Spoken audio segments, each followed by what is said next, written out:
성패를 좌우하는 핵심은 바로 AI 초개인화 전략을 가지고 있느냐 없느냐. 2025년의 변화들은 이런 식으로 잘 짜여져 있는 메뉴 구조와 서비스 형태가 우리에게 이제 오기 시작을 하는 겁니다. 저는 이게 가장 큰 결과라고 생각해요. 생성형 인공지능 때문에 휴대폰의 시대가 끝난다. 기계가 인간의 능력을 추월하는 건 아무 문제가 안 됩니다. 그러라고 만드는 거예요. 그런데 만약에 우리의 능력을 뛰어넘는 녀석인데 예측이 불가능하면 정말 그거는 어려운 상태인데, 인간의 능력을 뛰어넘는 AGI인데 자율성까지 생기면 컨트롤이 가능할까라는 질문을 할 수밖에 없습니다.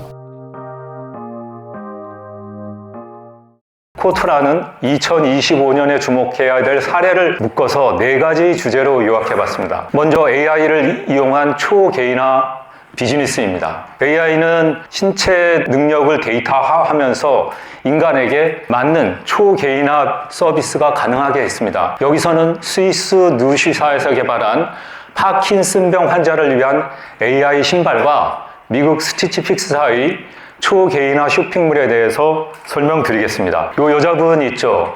43세에 파킨슨병을 진단받게 됩니다. 제대로 걸을 수가 없어서 휠체어에 의자해야 되고 밖에 나가려면 안내견의 도움을 받아야 했습니다.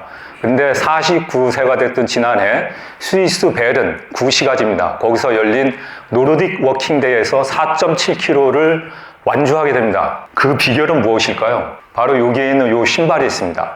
스위스에서 개발한 누슈라는 신발인데 여기 밑창에는 10여 가지 센스가 부착되어 있습니다. 파킨슨병 환자가 걸을 때 걸음걸이라든가 걸음 속도, 균형 등을 분석해가지고 발을 들어올리는 타이밍과 발을 내딛는 타이밍을 햅틱 신호, 여러분 핸드폰 울리듯이 진동으로 알려줍니다. 그 걸음에 맞춰서 움직이게 되는 것인데 일종의 메트로놈 역할을 하는 것이죠. 근데 이 가격이 얼마인지 아십니까?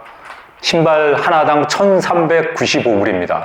여러분들이 보통 신는 신발이 한 10만원, 15만원이라고 보면 이 가격이 한 10배 정도 비싸지만 여러분들이 휠체어에서 일어날 수 있다면 이 정도 투입하지 않겠습니까? 다음은 미국의 스티치픽스라는 초개인화 쇼핑몰입니다. 개인의 취향을 학습해서 원하는 스타일을 가지고 추천을 해주고 배송을 해주는 서비스인데 그 과정이 우리가 너무나 잘 보는 넷플릭스와 매우 닮았습니다. 넷플릭스에서 엘릭 올슨이라는 AI 알고리즘의 대가를 영입했기 때문입니다. 이 홈페이지에 가면 Take Your Style 퀴즈라는 질문을 하게 되고 그 질문에 대해서 개인의 성별, 신체 특징, 버짓, 가용한 예산, 좋아하는 스타일 등을 질문을 하면서 학습을 해나가고 맨 마지막 단계에서 이런 옷이 좋겠구나 하고 사진과 더불어 추천을 하게 됩니다. 5가지 제품을 선별해서 배송을 해주는데 이 배송은 한 번 받을 수도 있지만 원하면 월별 또는 분기별로도 받을 수가 있습니다. 그래서 이것을 받아본 사람들의 80%가 적어도 한 가지 아이템을 구입했다 하고요. 또 나머지 66%는 본인이 옷을 고르는 데 있어서 시간과 노고를 세이브해줬다. 이런 반응을 보입니다. 앞으로 이커머스 플랫폼 간의 경쟁은 더욱 치열해질 것입니다. 성패를 좌우하는 핵심은 바로 AI 초개인화 전략을 가지고 있느냐 없느냐, 이것이 될 것으로 생각합니다. AI는 제조와 서비스를 혁신하고 있는데 여기서는 포르투갈의 섬유 산업을 혁신을 일으킨 스마텍스와 독일 보슈사의 자동 발렛 충전 솔루션을 소개하겠습니다. 먼저 스마텍스 코어라고 부르는 원형 편집기 가동 중 실시간으로 결함을 감지하는 시스템입니다.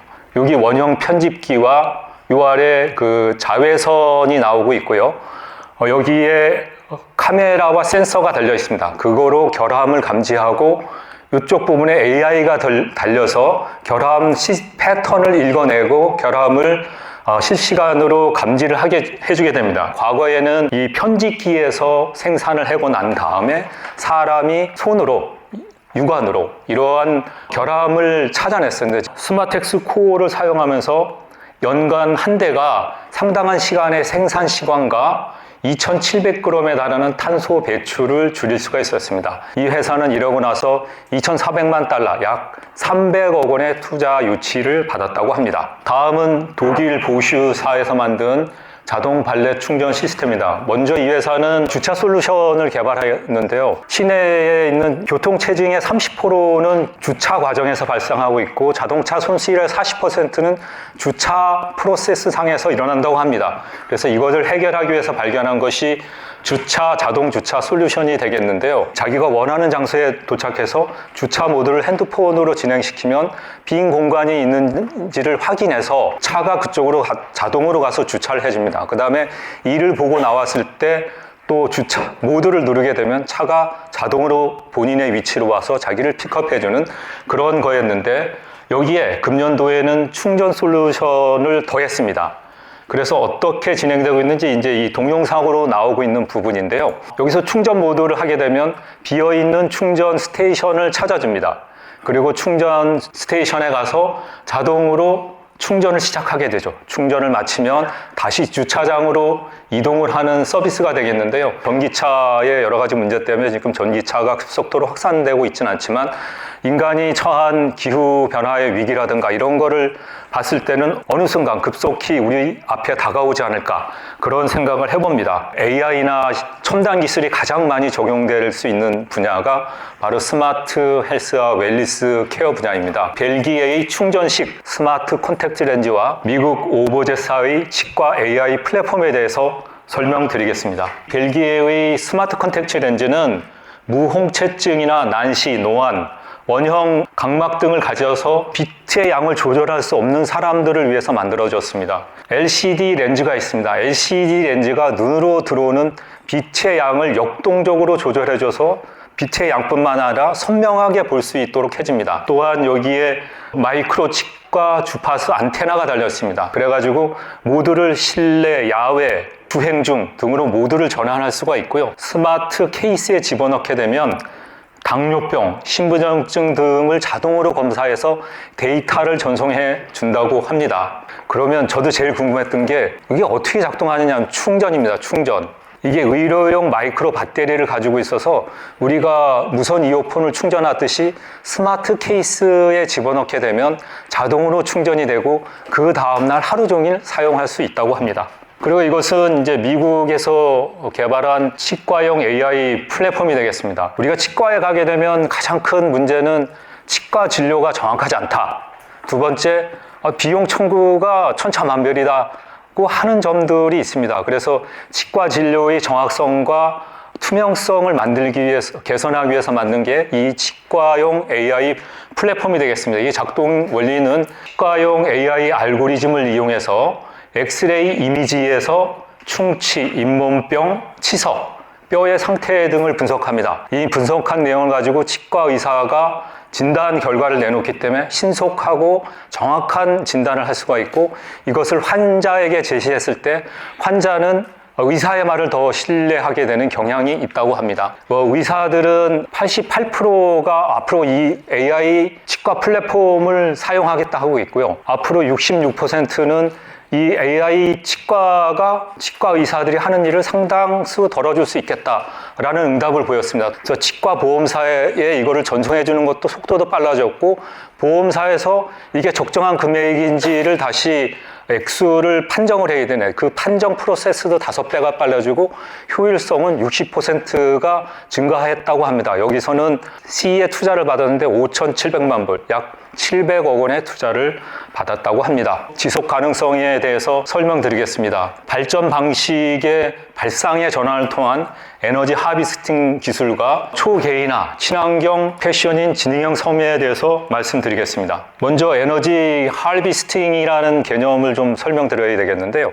에너지 하비스팅이라는 것은 버려지는 에너지를 수확해서 전기 에너지로 바꾸는 것입니다. 풍력, 태양광, 열, 진동, 압력 등이 여기에 다 해당됩니다. 영국의 페이브젠이라는 회사는 기존의 영국 시내에서 풍력과 태양광을 이용해서 도심에서 발전을 하려고 했으나 실패를 했습니다. 그러다 본인들이 이제 매일 출퇴근하는 빅토리아 전철역에서 사람들이 걸음을 걷는 걸 보고, 저 걸음걸이를 가지고 전기로 이용해야 되겠다 하는 영감을 얻게 됩니다. 그래서 발견한 것이 페이브젠이라는 보도 블록입니다. 이 보도 블록은 한 번 밟을 때마다 20초간 가로등을 밝힐 수 있는 전력을 생산한다고 합니다. 또한 R2 에너지에서는 차량이 주행할 때 발생하는 압력을 이용해서 전기로 전환하는 시스템을 개발해냈습니다. AID 랩이라고 했죠. AID 랩에서 개발한 지능형 섬유에 대해서 말씀드리겠습니다. 여기 섬유를 보면 색깔이 변하는 걸 알 수 있죠. 재료가 되는 것이 B2 가체 역할을 하는 폴리머 광섬유로 만들어진 지능형 섬유입니다. 재활용이 용이한 재질로 제작되어서 옷이 수명을 다한 후에는 분리해서 재사용도 가능하다는 점입니다. 또한 여기에 초소형 카메라가 달려 있습니다. 그래서 이 기술은 시각 데이터로 의미를 추출하는 컴퓨터 비전 기술이 적용되어 있는데요. 카메라를 보고 제스처를 하게 되면 컴퓨터에서 이 이미지를 가지고 제스처를 인식을 하고 섬유의 색깔을 바꿔주는 것입니다. 예를 들어서 엄지를 이렇게 척 하고 보여줬으면 파란색으로 변합니다. 그런데 하트 모양으로 변하면 분홍색으로 만들어줍니다. 7가지 색깔까지 가능하다고 합니다. 옷을 입을 때 불편하다면 누가 이것을 입겠습니까? 이게 특허받은 재질로 만들었기 때문에 옷을 입을 때도 굉장히 편하다고 합니다. 이렇듯 섬유 산업에 있어서도 AI 기술이 접목됨으로 말미암아서 재활용이 가능하고 친환경적인 제품들이 계속 나오고 있습니다. 제가 여태까지 8개의 사례를 가지고 내년도에 유행할 트렌드를 간단히 말씀드렸습니다. 우리가 설명드린 미래는 이미 오고 있는 것입니다. 그리고 그 속도는 우리가 생각하는 것보다 굉장히 빠르게 우리한테 닥쳐오고 있습니다. 여러분들이 어떻게 이 트렌드를 먼저 간파해서 대처하느냐에 따라 여러분의 미래도 달라질 것입니다. 경청해 주셔서 감사합니다.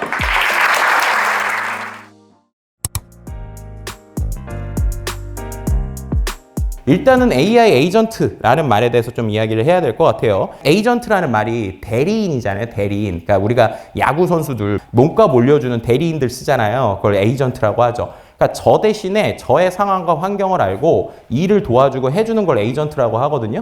근데 이게 이 마이크로소프트 처음 만든 빌 게이츠가 자기가 이 시대가 궁극적으로 올 거라고 1990년대부터 생각을 했다는 거예요. 지금의 변화를 보면 올해 이미 시작이 됐고 내년쯤에는 일상화가 될 것 같아요. 그럼 이게 어떤 식으로 진화하느냐? 몇 개의 사례를 좀 보여드릴게요. 구글에서 나온 제미나이라고 하는 게 있습니다. 무료 버전도 다 쓰실 수 있거든요. 그냥 구글 들어가서 제미나이 치면 나와요. 여러분들 아시겠지만 이 검색 확장 프로그램 가면 얘는 유튜브라는 게 있거든요. 유튜브가 구글 거잖아요. 구글 거. 그러다 보니까 유튜브와 관련된 정보 검색이 얘에서는 돼요. 딴 데서는 안 되는데. 그럼 얘한테 어떻게 시킬 수 있느냐? 그냥 키워드로 검색을 하는 게 아니라 사진을 이렇게 넣어줄 수가 있어요. 그럼 제가 어떻게 한 거냐? 아마존에서 사고 싶은 제품이 있는데 그 사고 싶은 제품의 이미지를 넣어준 거예요. 그래서 내가 이거 새로 주문하려는 건담 프라모델인데 사진 속 모델을 조립하는 방법이 있는 설명 영상을 찾아줘. 이렇게 시키는 거예요. 그럼 얘는 어떻게 된 거예요? 요 이미지를 보고 저 대신에 에이전트처럼 유튜브를 검색해 주는 거예요. 그래서 어떻게 되느냐? 얘가 이렇게 찾아주는 겁니다. 중요한 건 뭐예요? 이거를 설명하는 영상을 찾아준 거예요. 그럼 이거 이제 응용하면 할 수 있는 게 되게 많겠죠. 우리가 어떤 거 내용 넣고 그거 갖고 유튜브로 뭘 찾아달라고 하거나 이런 것들이 있단 말이에요. 자, 두 번째로요. 인터페이스가 변한다라는 게 바로 이런 거예요. 결국에 UI와 UX의 변화가 시작이 됐다는 겁니다. 실제로 많은 서비스가 여러 가지 형태의 도전을 하고 있는데요. 그 중에서 이건 이제 웍스라는 서비스를 제가 좀 가져왔어요. 웍스라는 서비스는 쉽게 말해서 버튼형으로 이렇게 됩니다. 그러니까 우리가 프롬프트를 하나하나 써야 되는 것들을 펑션에 맞게 메뉴 구조로 만드는 시도들이 지금 일어나고 있어요. 그 중에서 웍스에 있는 서비스 중에 개조식 내용 정리 비서라는 게 있어요. 그럼 여기다가 그냥 제가 아무 기사를 그냥 넣는 거예요. 여기 보시는 것처럼. 붙이면 다 이렇게 지저분하게 붙어지잖아요. 근데 그리고 나서 실행하면 이렇게 정리되는 거예요. 그죠? 그거 엄청 편하겠죠. 2025년의 변화들은 이런 식으로 잘 짜여져 있는 메뉴 구조와 서비스 형태가 우리에게 이제 오기 시작을 하는 겁니다. 그리고 또 이 녀석이 내년에 정신없게 만들 것 같아요. 바로 이제 아이폰의 이제 변화인데 우리나라에서는 이 기능이 지금 바로 안 들어오고 2025년 말이나 돼야지 들어올 것 같아요. 근데 미국에서는 10월부터 이제 도입이 되거든요. 여기에 카메라 버튼이 하나 생겼어요. 여기. 그런데 이게 반셔터가 되거든요. 그럼 얘로 뭐 하는 거냐면 예를 들면 이렇게 생각하면 돼요. 파리에 갔어요. 파리에 갔는데 에펠탑이 있어요. 그럼 이걸 하고 반셔터를 눌러요. 그럼 얘가 어떻게 하느냐? 파리 에펠탑에 대한 설명을 여행 가이드처럼 그냥 해주는 거예요. 그냥 비추고 대충 누르면 얘가 설명을 해주는 거예요. 그러니까 그 맥락을 이해하는 거죠. 맥락을. 그리고 또 어떻게 하느냐? 여기 보면 음식점인데 저 음식점 들어갈까 말까 리뷰가 어떨까 그러잖아요. 그냥 음식점 문 찍은 거예요. 그럼 어떻게 돼요? 그 안에서 파는 메뉴를 그냥 보여줘요. 그리고 리뷰를 보여줘요. 그럼 이걸 보고 들어갈지 말지를 정하는 거예요. 그리고 또 어떻게 돼요? 여기 보면 포스터가 있어요. 제가 그냥 반셔터로 딱 찍잖아요? 그럼 얘가 어떻게 되느냐? 이 포스터에 있는 포스터 공연의 이름과 일정을 바로 캘린더에 넣어주는 거예요. 맥락을 인지해서 그 안에서 우리의 UI의 행동이 바뀐다는 게 이런 겁니다. 내년에 우리나라든 전 세계에 들어오기 시작한다.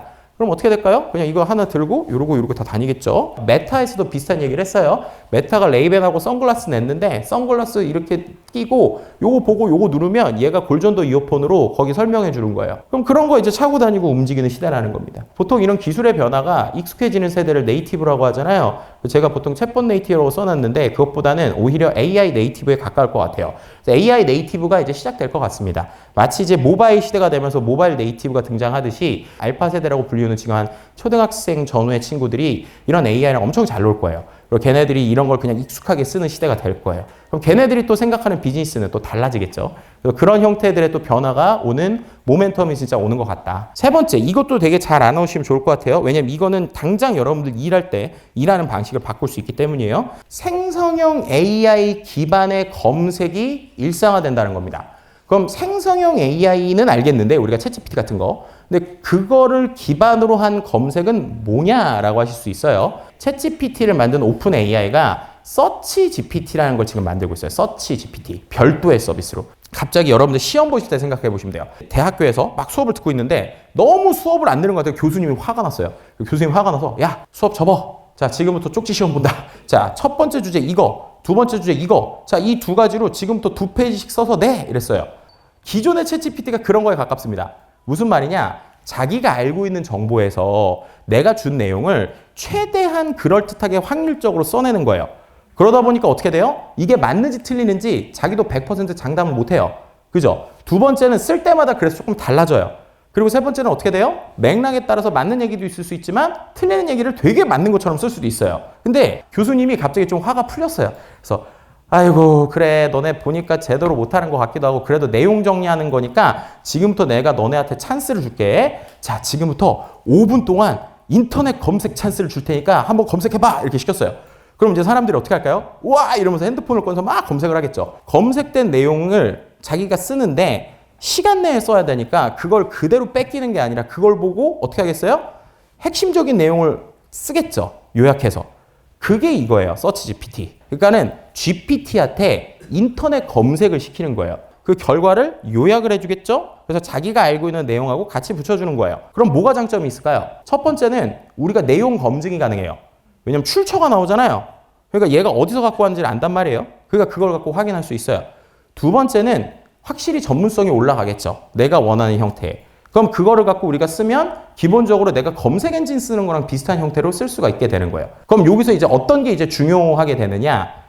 5분이라는 검색 시간 동안에 이 사람이 어떤 내용의 사이트를 보는지가 되게 중요해지겠죠. 그래가지고 실제로 이 서치 GPT라는 녀석은요, 전 세계에 있는 유명 언론사, 유료 DB 사이트 이런 데랑 제휴를 계속해요. 그럼 어떻게 되느냐? 우리는 일반 인터넷 검색을 시키는 게 아니라 아주 고퀄리티의 책을 얘한테 보여줄 거야 라는 거예요. 근데 이렇게 되면은 이제 중요해지는 게 뭐냐? 서비스 비용이 올라갈 거예요. 왜냐면 이렇게 하려면 저작권 돈 줘야 되잖아요. 그죠? 조금 더 고도화가 될 건데 서비스의 가격은 올라갈 수밖에 없는 구조들로 계속 바뀔 겁니다. 그런데 그렇게 되면 뭐예요? 얘네들이 돈 벌어야 되잖아요. 오히려 검색 시장을 노리는 거예요. 결국 얘네들이 노리는 건 지들이 구글 되겠다는 거예요. 구글 되겠다는 거. 기존 검색은 검색을 했어요. 여러분들이. 그럼 검색을 하자마자 얘가 답을 주나요? 답은 안 주죠. 검색된 링크만 준단 말이에요. 링크만. 그럼 사람은 뭘 해야 돼요? 링크를 또 타고 들어가서 정보를 봐야 되잖아요. 지금에 있는 검색이 아닌 아까 말씀드린 생성형 AI 검색은 검색을 한 결과에 직접적으로 요약된 내용을 준단 말이에요. 그러니까 사용자 입장에서는 더 편한 거예요. 그럼 거기다가 광고를 붙이면은 실제로 사람들이 메인 페이지를 구글이 아니라 우리 걸 할 수도 있겠네라는 플레이어들이 지금 많이 나옵니다. 네이버도 아시겠지만 클로바라는 녀석이 있는데 클로바는 언어 모델이고요. 그 클로바를 기반으로 해서 검색 엔진에 붙이고 있는 게 네이버 큐라는 녀석입니다.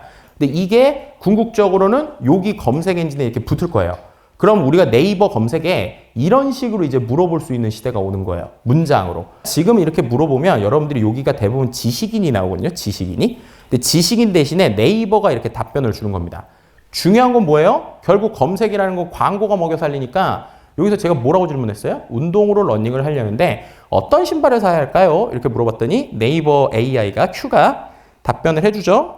그리고 나서 뭐래요? 너 러닝화 살 거지? 나이키에서 갑자기 광고가 이렇게 붙는 거예요. 근데 이 광고의 내용을 보면 뭐예요? 러닝화에 대한 광고죠. 이걸로 끝나는 게 아니라 제가 이거를 눌러요. 그래서 러닝화 고른 팁 알려줘 누르잖아요. 그럼 이렇게 나이키 매장에 들어가는 거예요. 그죠? 나이키 챗봇이 뜨는 겁니다. 그래서 나이키 챗봇에서 실제로 그럼 어떤 걸 선호하세요? 이렇게 누르는 거죠. 그리고 나서 러닝화 주문하기 이렇게 누르면 원하시는 조건이 이런 거예요. 라고 이제 몇 개가 나오고요. 정확하게 말하면 이거는 정보가 아니라 광고거든요. 기술적으로는. 그런데 사람들이 느끼는 건 정보라고 느끼는 거예요. 그리고 사용자 입장에서도 뭐예요? 우리가 종업원인데 이 점원이 막 보고 있다가 아, 이 사람은 러닝화 사러 온 사람이구나 라는 걸 알고 시작을 하는 거예요. 그죠? 그러니까 훨씬 더 되게 디테일한 내용을 줄 수 있겠죠. 그럼 이런 형태의 비즈니스들이 되게 많아지겠죠. 그럼 예를 들면은 광고를 만드는 데들도 단순한 배너 광고나 인터랙티브 광고가 아니라 챗봇 기반의 서비스형 광고가 나올 수도 있겠죠. 그래서 그런 변화들이 일어나는 시대가 오고 있다는 겁니다. 자, 그 다음에 업무 방식들이 이제 조금씩 바뀌고 있어요. GPT-4.5가 나오자마자 모건 스탠리라고 하고 있는 우리가 잘 알고 있는 그 글로벌 금융회사가 GPT-4랑 해서 내부 챗봇을 만든 거예요. 내부 챗봇. 그러니까 이게 뭐랑 비슷한 거냐? 우리 회사의 모든 정보를 깨고 있는 개국공신 이사님한테 자잘한 질문까지 매일매일 할 수 있다면 얼마나 좋을까라는 겁니다. 지금까지는 회사의 데이터가 없으면 챗GPT 혼자서 이걸 못 하거든요. 그러니까 어떻게 하냐면 말 잘하는 애를 가져와서 우리 회사 데이터를 한번 읽히는 거예요. 그리고 나서 쓰게 하는 거예요. 그런 구조로 이제 서비스들이 나오고 있습니다. 그럼 그게 어떤 장점을 갖느냐? 예를 들면 현대제철에서 나온 지식정보 플랫폼인데 여러분들 연주라는 단어를 들으면 뭐가 생각나세요? 연주? 그죠? 당연히 음악 하는 거 생각나잖아요. 챗GPT한테도 연주라고 말하면 당연히 음악만 하는 걸 해요. 그런데 제철에서 연주라는 표현은 악기가 아니라 쇳물을 액체에서 고체로 바꾸는 설비를 의미합니다. 그러면 기존의 챗GPT한테 연주라는 얘기를 아무리 해봤자 걔는 확률상으로 맨날 음악 얘기할 거니까 우리랑 상관이 없잖아요. 그래서 이런 게 어떤 구조로 갖고 오는 거냐면 말을 잘하는 엔진 자체는 우리한테 가져와요. 그런데 그 다음에 어떻게 되는 거예요? 우리에 대한 특징적인 내용을 아까 오픈북 하듯이 얘한테 데이터를 주는 거예요. 그러면 우리 회사 솔루션에서는 연주해라고 얘기를 하면 음악 얘기가 안 나오겠죠.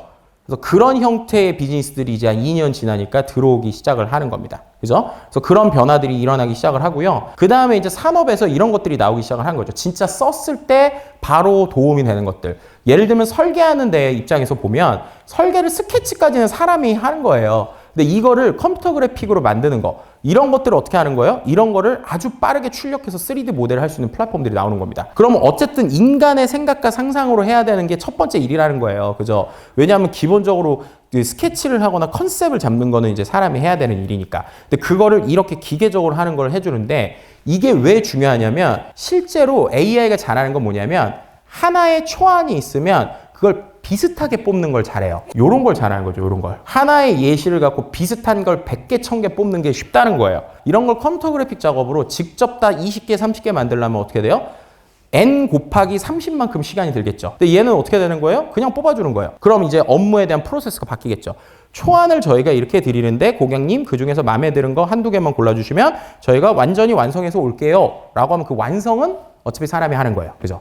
그래서 그런 프로세스의 형태로 들어갈 수 있다는 겁니다. 또 한 가지 수출이 많이 하시는 데들 아니면 해외에 입찰 많이 하는 데들은 이제 이런 것들이 진짜 도움을 많이 줄 거예요.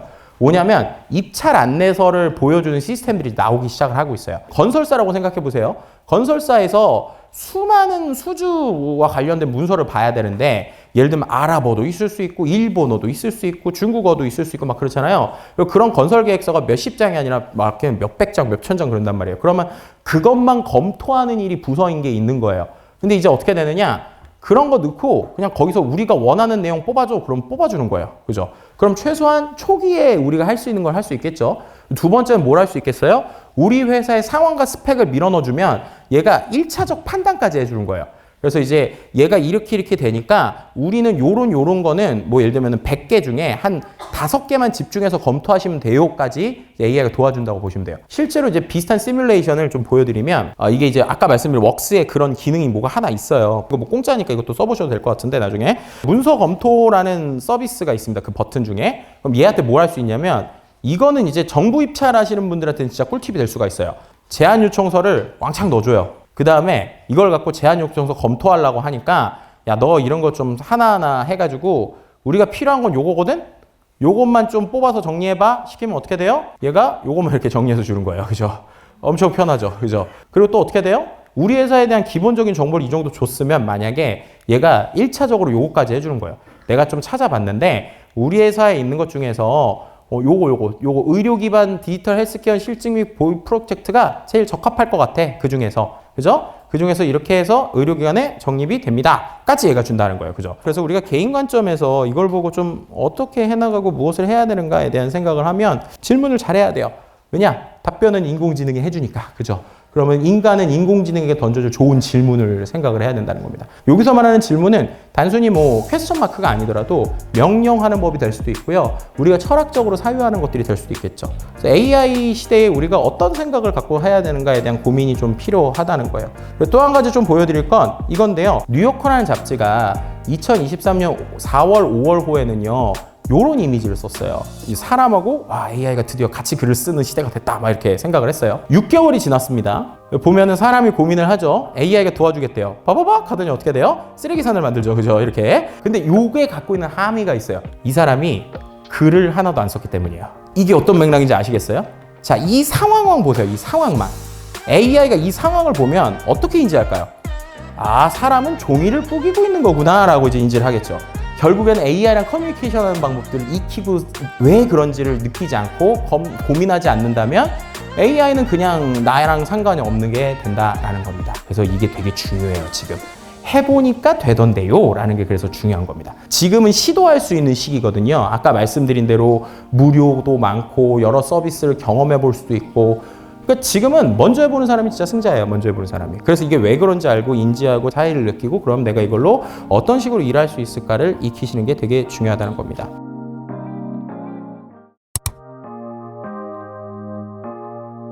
우리가 이렇게 생성형 인공지능에 관심이 있는 이유는 멀티모달이기 때문에 그렇습니다. 다양한 데이터 학습 그리고 예측이 가능.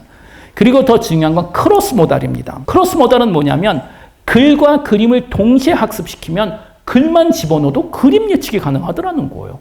그리고 DNA 구조하고 3천 단백질 구조를 학습시키면 DNA 구조만 집어넣어도 3천 단백질 구조 예측. 덕분에 현재 제약회사들이 생성형 AI에 가장 관심이 많습니다. 드디어 2024년에 멀티모달이 가능해지기 시작했습니다. 우리나라에서는 여전히 챗GPT 얘기를 하는데 사실 챗GPT는 하나도 중요하지 않아요, 이제는. 그런데 기억하시죠? 멀티모달은 이론적으로는 작년에도 가능했었는데 문제가 있습니다. 챗GPT는 문장만 학습을 한 건데 그 문장 학습하는데 서버가 10,000대가 필요했었잖아요. GPU 서버가. 멀티모달은 이제 문장뿐만이 아니고 사진, 영상, 다양한 언어, 대부분 GPU 서버 10만 대 정도가 사실 필요합니다. 작년에는 GPU 서버 10만 대 가진 회사가 그냥 없었어요. 이제 드디어 빅테크들은 10만 대 GPU를 가졌기 때문에 진정한 멀티모달을 할 수 있는 거고 가장 먼저 오픈 AI가 올해 5월 13일 GPT-4o 여기서 오는 고대 그리스어로 옴니 모든 거라는 거예요. 이런 걸 소개했습니다. 목소리 인식이 가능하고 다양한 언어가 인식이 가능한 이런 걸 할 수 있다는 거예요. 이게 현재 여기 보시면 유로 서비스가 챗GPT-4o라고 나오고 드디어 고성능 음성 서비스라는 게 어제 열렸습니다. 이게 미국에서 열렸는데 아마 한국에서 직접 하시면 안 될 거예요. Hello, how can I help you today? 한국어로 그 옛날 얘기 하나만 해주세요. 옛날에 숲속 깊은 곳에 아 근데 좀 작은 할머니가 손녀한테 하는 것 같이 얘기해 주세요. 옛날에 Can you tell a funny story using Australian accent? 호주 액센트 부탁했어요. Alright, let's give it a go. 네, 나쁘지 않아요. 저 어제 이거 가지고 3시간 동안 갖고 놀았었어요. 정말 할 수 있는 게 너무 많은 거예요. 그리고 5월 13일 또 하나의 프로토타입을 보여줬고 이건 아직까지 공개가 안 됐는데 연말에 지금 공개하겠다라는 것 같아요. 이제 멀티모달이니까 세상도 알아봅니다. 이분은 시각 장애인이에요. 그런데 GPT-4가 세상을 보니까 대신 봐주면 된다라는 거예요. 이게 이제 완전히 사이언스 픽션이 아니라는 거예요. 1년, 2년, 3년 정도 되면 AI가 세상을 알아볼 수 있겠구나. 그런데 중요한 건 왜 이걸 하필 5월 13일 날 보여줬을까요? 6개월 전부터 5월 14일 그 다음날 구글이 엄청난 걸 소개하겠다고 얘기를 했었거든요. 이제 구글이 칼을 갈고 아스트라라는 걸 개발했습니다. 아스트라가 뭘까요? GPT-4랑 똑같은 거예요. GPU 서버 10만 대 돌려서 멀티모달이 되니까 세상을 알아보는 기계. 이게 먼저 소개됐다면 엄청난 인기가 있었을 텐데 하루 전날 오픈 AI가 더 좋은 거 소개하고 나니까 구글은 주가가 추락해버리더라고요. 근데 기술은 좋아요. 세상을 알아보는 기계입니다. Tell me when you see something that makes sound. 소리 내는 거 보여줘? 하면 네, 찾아줘요. I see a speaker which makes sound. 다음 예제가 제가 정말 필요한 건데요. Do you remember where you saw my glasses? 내 안경 도대체 어디다 뒀지? 하면 Yes, I do. Your glasses were on the desk near a red apple. 네. 자세하게 보셨으면 지금 머리가 아주 복잡해져야 됩니다. 자, 우리 한번 생각해 봅시다. 생성형 AI로 챗GPT만 할 수 있다면 이런 걱정 하나도 안 해도 됩니다. 그런데 멀티모달이 이제 한 4개월 전에 드디어 해결이 됐고 알고리즘의 변화가 없이도 GPU만 10만 대 있으면 할 수 있다는 거예요. 멀티모달로 간다는 건 이제 인공지능이 세상을 알아보는 거예요. 그런데 중요한 게 있죠. 인공지능은 세상을 알아보기 위해서는 우리 소비자가 기계한테 세상을 보여줘야 되잖아요. 우리가 지금 손에 가진 게 뭐예요? 휴대폰뿐이 없잖아요. 그러니 예제에서 보셨죠? 이분들 다 휴대폰 들고 이렇게 다니면서 세상을 보여줬습니다. 5년 후에 멀티모달 인공지능이 정말 제대로 된 사회라고 봅시다. 우리가 이렇게 하고 다닐까요? 하루 종일? 아닐 것 같아요. 만약에 우리가 문어라면 팔이 8개니까 그 중에 하나 뭐 휴대폰 들고 다녀도 큰 문제가 없는데 우리 인간은 영장류잖아요. 팔이 2개뿐이 없어요. 영장류는. 팔 50%를 여기다 쓴다라는 게 말이 안 되고 또 하나는 휴대폰은 대부분 호주머니 안에 있거나 가방 안에 있습니다. 세상을 볼 수가 없어요. 그냥. 이때 유레카라는 생각이 들기 시작하는 게 멀티모달 생성형 AI가 시작되는 순간 휴대폰의 시대가 끝나가기 시작했다라는 거예요. 놀랍게도. 저는 이게 가장 큰 결과라고 생각해요. 생성형 인공지능 때문에 휴대폰의 시대가 끝난다.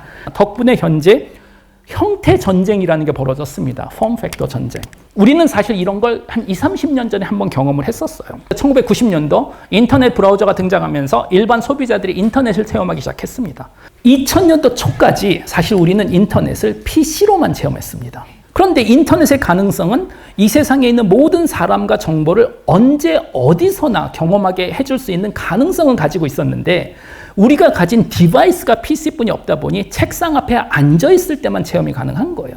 그러니까 그 형태가 적절하지 않았던 거예요. 이 문제는 2007년 아이폰이 등장하면서 드디어 해결이 되고 우리는 모바일 인터넷 시대가 시작돼서 지하철 안에서도 휴대폰으로 유튜브를 볼 수 있습니다.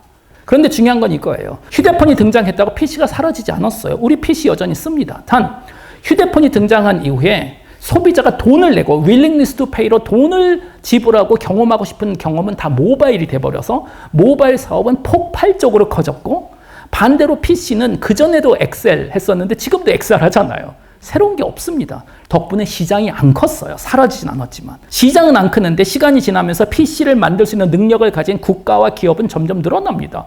시장은 안 느는데 만들 수 있는 사람이 늘어난다는 것은 PC는 갑자기 가격 경쟁 비즈니스가 돼버립니다. 그런데 똑같은 일이 또 한 번 벌어지는 거예요. 멀티모달 AI가 등장하고 나서 더 이상 휴대폰이 적절한 디바이스가 아니고 무언가 새로운 게 등장하면 그 새로운 게 뭔지는 현재 아무도 모릅니다. 그러니까 지금은 2000년도 초 같은 분위기예요. 아이폰이 등장하기 전입니다. 그러나 그 무언가가 등장하는 순간 휴대폰은 가격 경쟁 비즈니스가 될 수밖에 없다는 거고 그게 언제일까 현재 아무도 모릅니다. 빠르면 2027년이라 그러고 늦으면 2030년. 근데 사실 그것도 먼 미래는 아닌 거죠. 현재 빅테크들 중엔 전쟁이 벌어졌어요. 가장 먼저 메타가 지금 제일 신났어요. 작년 9월 27일 멀티모달 생성형 인공지능 시대에는 휴대폰이 아니고 안경이래요. 이게 정답이란 얘기가 절대로 아닙니다. 2027년까지 수많은 솔루션들이 나오고 그 중에 하나가 될 거예요. 근데 왜 하필 안경일까요? 이 렌즈는 디스플레이가 아니고 그냥 렌즈입니다. 대신 카메라가 하나 달려 있어요. 자, 소비자가 이걸 끼면 휴대폰을 들고 다니면 휴대폰은 3인칭 시선을 항상 보여줍니다. 대부분. 휴대폰을 소비자가 끼면 소비자 1인칭 시선을 실시간으로 인공지능한테 전송할 수 있다는 거예요. 자, 우리가 휴대폰을 들고 다니면 디스플레이가 정말 중요합니다. 휴대폰의 핵심은 이 세상에 있는 모든 정보를 내 손안에 볼 수 있는 거고 단 나는 정보를 볼 수 있지만 비교하고 선택은 소비자가 직접 해야 됩니다. 그러니까 맨날 누르고 있잖아요, 우리가. 그런데 이제 생성형 인공지능이 세상을 알아보고 선택을 해줄 수 있다면 멀티모달 생성형 인공지능 시대는 앱이 사라질 수 있다고 지금 생각합니다. 앱의 기능은 안 사라져요. 단 앱을 사용하는 주체가 사람이 아니고 인공지능이 앱을 콜링해서 사용하면 된다는 거예요. 그리고 그 다음날 9월 28일 3명의 남성들이 뭔가를 하겠다라고 알려졌어요. 가운데가 샘 얼트먼입니다. 오픈 AI CEO. 왼쪽이 조나탄 아이브. 이분이 아이폰 설계하신 분이잖아요. 애플 수석 디자이너. 그리고 오른쪽에 손정희 회장님, 소프트뱅크. 사실 이거 작년 9월 28일에 이미 알려진 건데 우리나라에서 갑자기 지난주에 이게 나와가지고 엄청난 뉴스다. 아니 9월달에 작년 9월달에 나왔던 얘기인데 이분들이 비밀리에 회사를 하나 설립했고 이 회사의 목표가 생성형 인공지능 시대의 아이폰을 지금 만들겠다라는 거예요. 이 디바이스의 형태가 뭔지는 아무도 모릅니다. 단 리킹된 정보에 따르면 디스플레이가 없는 디바이스라고 알려져 있습니다. 자, 이건 현재 우리나라 산업계의 정말 큰 위기입니다. 멀티모달 생성형 인공지능 덕분에 휴대폰의 라이프 사이클이 끝나갈 수 있다는 가능성이 제한됐고 소비자가 모든 정보를 하나하나 볼 필요가 없다면 디스플레이 시장이 사라진다는 얘기가 절대로 아니에요. 더 이상 안 클 거라는 거고 안 크는 순간 우리는 경쟁력이 없어지는 게 현재 우리나라 산업 구조입니다. 우리는 계속 커야만이 지금 팔 수 있는 구조잖아요. 당연히 잘 사는 나라니까. 그런데 하필 디스플레이 그리고 모바일이 거의 우리나라를 먹여 살리는 산업인데 이 두 개가 동시에 충격을 먹고 있으니까 상당히 문제가 되지 않을까 싶습니다.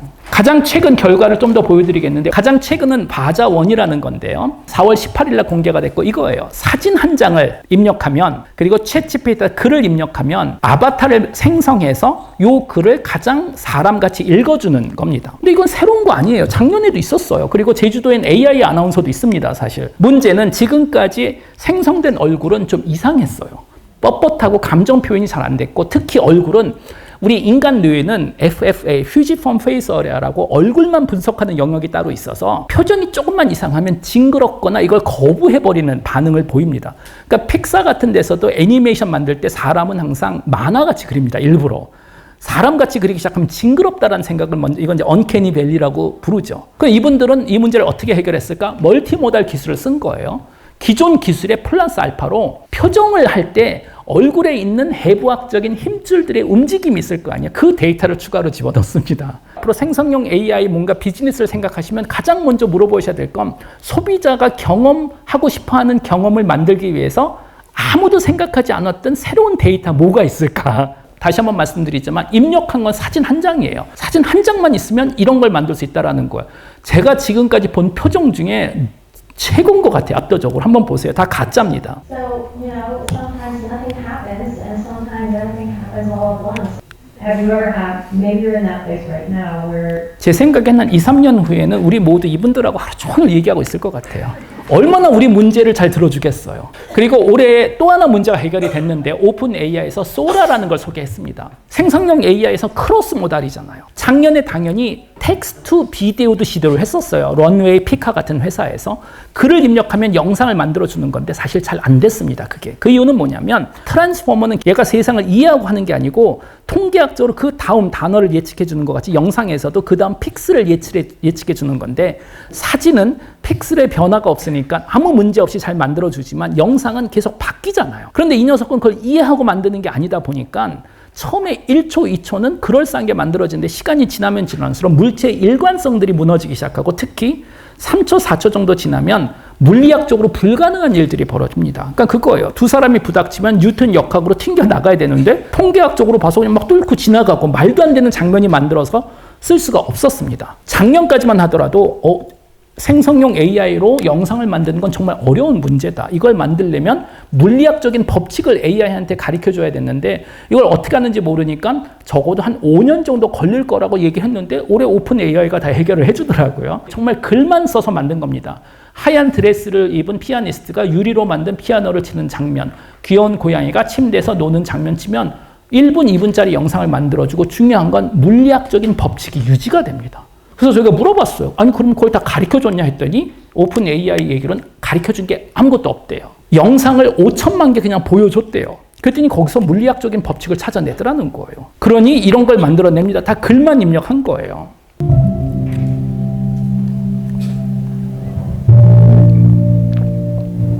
여기까지가 현재 오늘까지의 기술입니다. 이제 앞으로는 살짝 미래 얘기를 할까 하는데요. 예전에 하나 아렌트라는 독일 여성 철학자가 이런 얘기를 한번 했었어요.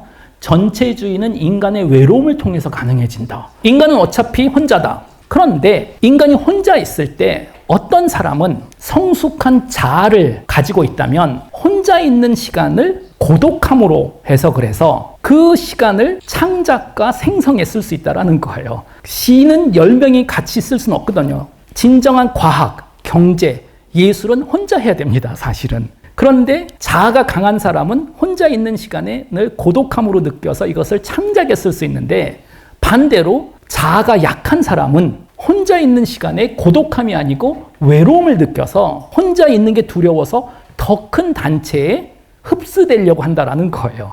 내가 혼자 있는 게 두렵기 때문에 인간은 자꾸만 더 큰 거에 흡수되고 싶은 게 있다라는 말씀을 하셨습니다. 사실 인공지능 시대에 우리가 뭐 일자리 문제에 대한 걱정도 해볼 수 있고 가짜 뉴스 걱정도 해볼 수가 있지만, 제가 개인적으로 가진 가장 큰 걱정 중에 하나는 미래 인공지능 시대에는 혼자 있는 거에서 탈출하기 위해서 인간이 아닌 기계하고만 관계를 갖는, 그리고 기계하고의 관계를 통해서 외로움을 극복하려는 노력, 이게 가장 잠재적으로 문제가 되지 않을까라는 한번 생각을 해봅니다. 훨씬 인간이 더 좋아하는 방식입니다. 인간은 혼자 있으면 편한데 외로워요. 같이 있으면 외롭지는 않은데 불편해요. 이 두 문제를 해결하기 위해서 수천 년 동안 별의별 노력을 다했지만 다 실패했는데, 인공지능이 그걸 해결해 줄 수 있다는 거예요. 혼자서 편하게 지내다가 외로우면 제한 켜고 제가 잔소리하기 시작하면 끄면 되잖아요.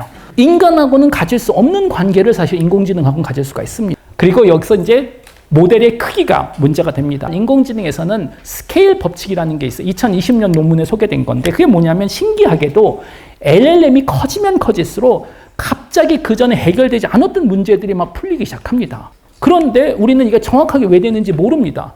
그러나 모델이 커지면 새로운 기능이 나타난다는 걸 아니까 지금 현재 실리콘밸리 빅테크들 간에는 치킨 게임이 벌어졌어요. 그게 뭐냐면, 경쟁사가 나보다 더 큰 모델을 만들면 내가 아직 발견하지 못한 기능을 공개할 수 있는 거잖아요. 그러니 지금은 경쟁사보다 내가 더 큰 모델을 만들어야 된다라는 게 지금 압도적이고, 단 모델을 얼마나 키워야 되는지 모릅니다. 예측이 어려우니까 돈으로 살 수 있는 GPU는 그냥 다 사보는 거예요. 우선은 경쟁사가 사지 못하도록. 그리고 현재 GPU 발전 속도를 보면 현재 5년 안에 100조 모델을 만들 수 있을 거라는 게 현재 믿음이고, 이 기술 로드맵은 다 정해져 있습니다. 그리고 100조 모델을 이제 우리는 AGI라고 부르기 시작했습니다. 보편적 인공지능. 왜냐? 인간하고 비슷한 능력을 가질 거라는 게 믿음입니다.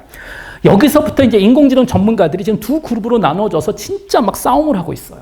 빅테크들에 있는 그 연구자들은 100조 LLM을 만드는 순간 지구는 유토피아가 된다고 얘기합니다. 인간이 풀지 못한 모든 문제를 기계가 풀어준다라는 거예요. 우주의 원리, 핵융합, 일기예보도 드디어 맞고 주식시장도 예측이 가능하고, 인간이 멍청해서 풀지 못하는데 기계가 풀어주고 생산성 폭발이 일어나고 가장 큰, 그리고 어쩌면 마지막 산업혁명일 거다. 반대로 이 분야를 만드신 제프리 힌튼 교수님은 100조 모델은 절대로 만들면 안 된다고 현재 얘기를 합니다. 그 이유는 뭐냐면, 생각해 보세요. 여러분들 머릿속에 있는 뇌가 100조 신경세포를 가졌는데 신경세포 하나는 사실 할 수 있는 게 아무것도 없어요. 그냥 세포예요. 그런데 놀랍게도 세포를 100조 개 모여놨더니 그냥 여러분들은 단순하게 IQ만 높아진 것이 아니고 그 전에 없었던 게 갑자기 생겼어요. 자아, 감정, 자유의지 같은 거. 이런 게 어떻게 만들어지는지 우리는 모릅니다. 그게 제 전문 분야잖아요. 아무도 몰라요. 신기하게 세포는 아무것도 아닌데 이 녀석들이 모이면 모일수록 이걸 우리는 창발적 현상이라고 부릅니다. 자연에선 자주 있어요. 개미 한 마리는 할 수 있는 게 아무것도 없는데 개미가 1000마리 모이면 다리를 져요. 그 다리를 만드는 지식이 어디 있는지 우리는 모릅니다. 단 우리가 아는 건 단순한 게 많이 모이면 우리는 아직 이해하지 못한 이상한 일이 벌어진다는 건 알고 있는데, LLM이 지금 그 길을 가고 있는 것 같다라는 거예요. 모델이 작았을 땐 고양이를 못 알아봤는데 커지니까 고양이 알아보고, 중간 모델은 언어를 이해하지 못했는데 언어를 이해하고, 더 큰 모델은 물체를 알아보고. 그러니까 힌튼 교수님이 걱정하는 건 5년 후에요. LLM이 100조가 되는 순간 이 녀석이 갑자기 자유의지가 생기면 어떡하냐라는 거예요. 다시 말해서 5년 후 여러분들이 퇴근하고 집에 와서 로봇 청소기한테 청소해. 근데 싫어. 그럼 어떡할 거예요? 원자력 발전소 인공지능이 나 전기 만들기 싫은데 여의도 주식 거래하는 인공지능이 내가 왜 그런 걸 해야 되는데 하기 시작하면 큰일 나는 거죠. 우리 인간이 기계를 만들 때 기계가 인간의 능력을 추월하는 건 아무 문제가 안 됩니다. 그러라고 만드는 거예요. 자동차는 인간보다 빠르고 망치는 인간의 주먹보다 셉니다. 아무 문제가 안 돼요. 저희가 망치를 조절할 수 있으면. 그런데 만약에 자율망치가 지금 등장해서 드론을 타고 여러분들 머리 위에서 쭉 날아다니다가 우리가 예측할 수 없는 시점에 망치가 원할 때 내려친다라고 하면 그거는 정말 위협적인 상황인 거예요. 우리의 능력을 뛰어넘는 녀석인데 예측이 불가능하면 정말 그거는 어려운 상태인데 인간의 능력을 뛰어넘는 AGI인데 자율성까지 생기면 컨트롤이 가능할까라는 질문을 할 수뿐이 없습니다. 덕분에 AGI가 아마도 놀랍게도 5년에서 10년 안에 지금 가능할 거라고 생각을 하고 있는데 문제는 이러다 보니까 모델은 지금 엄청나게 커지고 있고 저도 이제 빅테크에 있는 친구들한테 물어보면 똑같아요. 오픈 AI에 있는 친구들은 하기 싫대요. 자기네들도 이게 리스크가 있기 때문에. 근데 자기네가 안 하면 구글이 먼저 할 거라는 거예요. 그리고 이미 본인들은 GPU를 10조를 주문해놨기 때문에 지면 그냥 망한다는 거예요. 구글 사람들은 자기네도 하기 싫은데 오픈 AI가 먼저 할 거기 때문에 하겠대요. 결과적으로 서로가 서로를 믿지 못하니까 다 하고 있습니다. 예전 같았으면 UN에서 다 같이 모여가지고 핵무기 확산 같은 거 막았던 것 같이 AGI 금지법 같은 거 하나 만들었을 것 같아요. 그런데 여러분들 아시다시피 지금 우리는 세계화 시대에서 탈세계화 시대로 지금 가버렸고 이제 각자 도생의 시대로 가버린 거잖아요. 아마 AGI 국제 협약은 불가능하지 않을까 싶습니다. 결론적으로 계속 모델을 키우고 있고 약간 복잡한 슬라이드인데 파란 것만 보시면 됩니다. 연구 결과를 보면 모델이 커지면 커질수록 이 파란 건 뭐냐면 우리가 가르쳐주지 않은 걸 얘가 자꾸만 이해하기 시작합니다. 지금 1, 2년 전부터. 그리고 인공지능을 만들다 보면 이런 문제가 생겨요. 보상 디자인 문제라는 겁니다. 이게 뭐냐면 기계를 가르쳐주는 방법은 몇 개뿐이 없습니다. 하나는 지도학습이라고 불러요. 이건 뭐냐면 기계한테 정답을 가르쳐주는 거예요. 그러니까 고양이를 보여주고 이게 뭔지 맞춰봐 하면 처음에 아무것도 모르잖아요. 그러니까 랜덤으로 대답합니다. 이때 우리가 정답을 가르쳐줍니다. 이게 고양이야 하면 학습이라는 건 뭐냐면 기계가 본인이 찾아낸 오답과 정답의 차이값을 계산한 다음 이거 가지고 모델을 막 바꿔서 정답과 오답의 차이가 0에 가까워질 때까지 최적화를 돌리는 거예요. 잘 돼요. 문제는 이걸 하려면 사람이 정답을 알아야 됩니다. 그런데 이 세상에 있는 상당히 많은 문제는 우리도 정답을 몰라요. 예를 들어서 알파고 같은 거. 우리는 바둑을 잘 두고 싶은데 바둑을 잘 두는 방법을 알았다면 그럼 우리가 뒀으면 되잖아요. 그걸 모르니까 알파고를 학습시켰는데 그럼 알파고한테 뭘 학습을 시켰죠? 우리도 모르는데 강화학습을 시켰습니다. 강화학습은 뭐냐면 우리도 정답은 모르지만 얘가 찾아낸 결과물이 내가 원하는 쪽으로 조금이라도 갔으면 거기에 보상을 주는 거예요. 이걸 계속 반복하면 우리도 몰랐던 정답을 기계가 사실 찾을 수가 있습니다. 이 예제에서는 로봇을 설계하는 거예요. 우리가 원하는 건 오른쪽으로 가는 겁니다. 근데 그러려면 이 다리 관절을 정확하게 움직여야 되는데 그거 사실 되게 어렵거든요. 그러니까 로봇들이 잘 못 걸은 거잖아요. 강화학습을 쓰면 정확하게 어떻게 움직이는지는 나도 모르지만 막 움직였다가 오른쪽으로 조금이라도 가면 그 움직임을 계속 강화시켜줘라고 하면 답 찾아요. 그럼 이렇게 찾아냅니다. 스스로 알아서. 그러니까 강화학습은 되게 좋은 방법이에요. 문제는 이건 우리가 원했던 방법으로 찾았는데 가끔 이런 답도 찾습니다. 똑같은 조건이에요. 오른쪽으로 가. 문제 풀었어요. 우리가 오른쪽으로 가랬잖아. 근데 이 방식이 우리가 원했던 방식이 아닌 거예요. 작년에 이것 때문에 난리가 났었는데 상당히 많은 군대에서 특히 공군에서 AI 파일럿을 개발하고 있습니다. 당연한 거예요. 전투기가 지금보다 더 빨리 나를 수도 있는데 할 수가 없는 게 사람이 여전히 앉아있기 때문에 안 됩니다. 왜냐하면 사람은 커브를 돌고 무게 어깨가 넘으면 뼈가 다 부러지잖아요. 또 하나는 파일럿 한 명 훈련시키는데 비용이 몇백억이 들어요. 사실은. 되게 비효율적인 방법입니다. 그러니까 당연히 AI 파일럿을 만드는 게 맞죠. 자, 미국 공군에서 했었던 건데 이건 시뮬레이션이요. 지금은 학습을 시키고 있으니까 AI 비행기한테 드론이겠죠. 명령을 한 거예요. 적군 기지로 들어간 다음에 지대공 미사일, 쌤이라고 부르죠. 지대공 미사일을 최대한 빨리 많이 부셔. 그런데 조건은 레이더 신호를 보면 사실 레이더 신호로는 이게 정확하게 미사일인지 아니면 뭐 민간인 집인지 100% 확신이 없으니까 레이더 신호를 받으면 그 그림을 본부에 전송하고 사람이 오케이, 노 오케이를 눌러줘야 됩니다. 보통 드론 다 그렇게 합니다. 여전히 로봇이 혼자 하진 않아요. 아직도. 자, 그게 조건이에요. 그런데 얘가 받은 임무가 뭐죠? 최대한 많이, 최대한 빨리 뿌시라는 거잖아. 근데 딜레이가 생기는 거야. 사람이 오케이, 노 오케이 해줘야 되니까. 그러니 혼자서 찾은 답이 뭐냐면 가다가 갑자기 유턴해서 본부를 부셔버렸어요. 그러니까 시뮬레이션에서 급하게 아니 본부 부시지 마라는 조건을 입력했더니 이번엔 가다가 안테나를 그냥 자기가 부셔버려요. 자기 안테나를.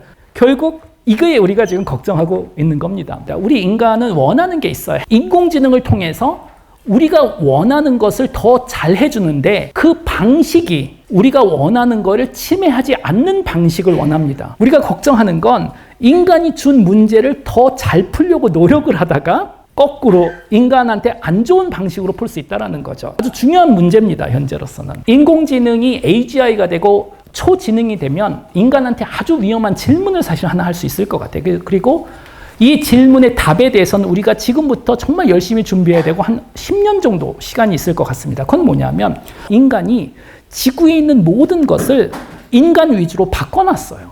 그리고 인간한테 도움이 안 되는 생명체들은 다 멸종을 시켜버렸고 인간한테 도움이 되는 닭, 돼지, 소는 막 엄청나게 키웠고 그 얘기는 뭐냐면 현재 지구에서 인간이 만들어 놓은 사례는 뭐냐면 지구에서는 가장 똑똑한 녀석이 본인 위주로 세상을 바꿔놔도 된다라는 걸 우리가 이미 해버린 거예요. 초지능은 인공지능 우리보다 더 똑똑합니다. 근데 그 녀석이 자율성까지 생긴다면 그리고 인간이 만든 데이터로 학습을 할 테니 당연히 이제 기계가 인간보다 더 똑똑하면 지구를 인간 위주로 아니고 기계 위주로 재해석을 해볼 수가 있겠죠. 그런 질문을 할 것 같아요. 지구 더하기 인간이 더 좋을까? 지구 빼기 인간이 더 좋을까?